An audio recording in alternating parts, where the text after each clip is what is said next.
Perbezaannya sebanyak RM2.40. Kalau satu bulan, RM4.80. Maksudnya apa? Tahun 2020, anda beli telur harga RM19.80. Tahun 2022, anda nak beli telur sahaja, anda kena tambah lagi RM4.80.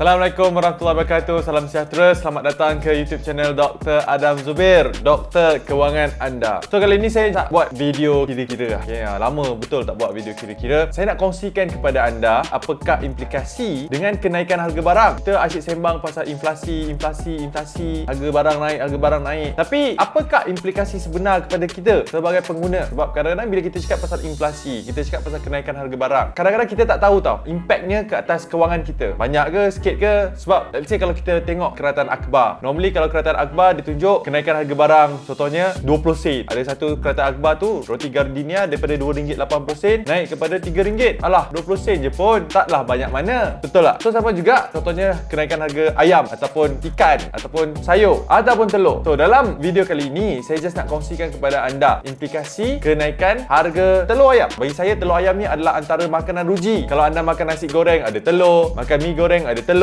buat sup sayur pun letak telur juga. Tak payah cakap pasal sayur, nasi dan sebagainya. Kita buat Maggi pun kena letak telur. Betul? Kalau Maggi tak ada telur, hamba. Let's do some calculation lah. So kalau anda tengok harga telur tahun 2020, okay, saya ambil tahun 2020 berbanding dengan tahun 2022. Kalau kita tengok harga telur antara tahun 2020 berbanding dengan tahun 2022. Tahun 2020 yang pink tahun 2022. So kalau anda tengok tahun 2020, kita ambil grade C lah kan. Grade A, dia ada grade A, grade B, grade C. Lain-lain saiz telur, lain-lain grade, lain-lain harga. Tapi kita nak ambil harga grade C. Okay? So grade C, harga telur pada tahun 2020, ada satu keratan akhbar yang saya nampak harganya adalah RM9.90. Ini untuk satu papan, iaitu 30 biji lah. Okay, clear? Anda beli satu papan cukup ke? Saya sendiri bila makan Maggi satu, mesti kena letak 2 telur. 30 biji, kalau 2 telur sehari dah 15. 15 hari dah habis. Betul tak? Let's take an on average. Itu saya seorang, tak masuk lagi dengan family. Mungkin ada family akan beli 2 papan ataupun 3 papan dan sebagainya. Let's say kita ambil minimum lah, minimum. Orang bujang lah katakan, masak sendiri. Pagi masak nasi goreng dengan telur, tengah hari masak nasi sup bujang dengan telur goreng, telur mata kebau, and malam masak Maggi dengan telur. Makan telur banyak kan telur. Kita ambil 2 papan. 2 papan sebulan. So 1 bulan 2 papan sama dengan RM19.80. Ini 1 bulan. Kalau kita ambil 6 bulan, dah berapa? Dah RM118.80. Kalau kita ambil 1 tahun, iaitu 12 bulan, sama dengan RM237.60. Ini adalah kos yang anda kena keluarkan hanya untuk beli telur saja. Kita fokus telur saja. Mari kita bandingkan pula dengan telur grade C, satu papan pada tahun 2022. Grade C sama juga, satu papan ada 30 biji. Ada satu keratan akhbar yang menyatakan harga ceiling untuk harga telur ayam adalah pada 41 sen satu biji. So kalau 30 papan kali dengan 30, dapatlah RM12.30. Dan memang kalau anda pergi mana-mana shopping, pergi mana-mana kedai runcit pun, harga dia lebih kurang lebih kurang RM12.30 ke RM12.90. Tapi kita fokus pada grade C saja dulu. 1 bulan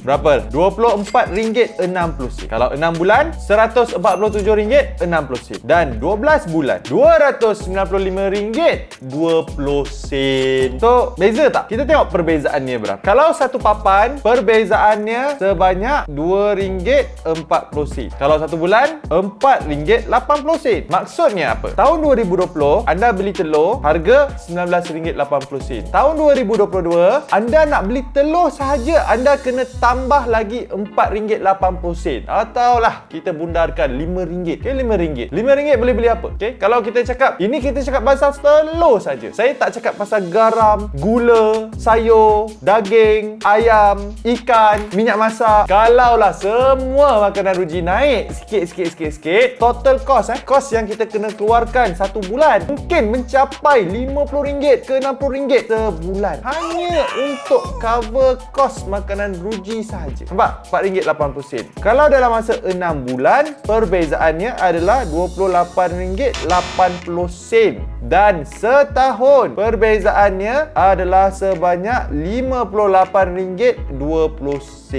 Hampir RM60 duit yang anda kena keluarkan dalam masa setahun, lebih daripada tahun 2020. So ini kesan ataupun impact yang kena ke atas kita sebagai pengguna yang pergi beli barang-barang runcit. Ini kalau kita beli barang-barang runcit tau, barang-barang mentah. Anda bayangkan kalau inilah kenaikan dari segi harga telur. Kalau kita nak pergi kedai, kita nak pergi restoran, kita nak pergi makan kat luar, apatah lagi harganya pun naik lagi banyak. Kesimpulannya di sini adalah inflasi akan terus berlaku pada tahun ini dan mungkin sampai tahun 2023. Kenapa berlakunya inflasi? Tiga faktor utama. Yang pertama, perang Rusia dan Ukraine. Yang kedua, COVID-19. Zero COVID-19 policy di negara China. Dan yang ketiga, cuaca yang ekstrim yang bukan saja melanda Malaysia tetapi melanda di negara-negara besar seperti di Eropah dan di Amerika Syarikat. Ketiga-tiga faktor ni di luar daripada kawalan kita. Ketiga-tiga faktor ini menjejaskan pengeluaran bukan saja Malaysia tapi satu dunia. Disebabkan itu, kos makin lama makin meningkat. Kepada kita semua, rakyat Malaysia, kita kena bersiap sedia untuk mengharungi tahun 2023 yang bagi saya akan jadi tahun yang lebih mencabar daripada tahun 2022. Itu saja daripada saya, dan jika anda belum lagi subscribe YouTube channel Dr. Adam Zubir, pastikan anda subscribe supaya setiap kali saya rilis video baru, anda akan dapat notifikasi. Dan jika anda nak belajar lagi tips-tips kewangan yang lain seperti pelaburan ASB, kredit kad, kereta, rumah, emas, saham dan macam-macam lagi, senang sahaja pergi ke YouTube, type saja nama saya Dr. Adam Zubir, diikuti dengan kata kunci yang anda nak cari. Contohnya macam Sikris, type Sikris dan video saya akan ada. Dan jika anda ada sebarang pertanyaan ataupun sebarang komen, kongsikan dekat dalam ruangan komen di bawah. Itu saja daripada saya. Saya akan jumpa anda nanti.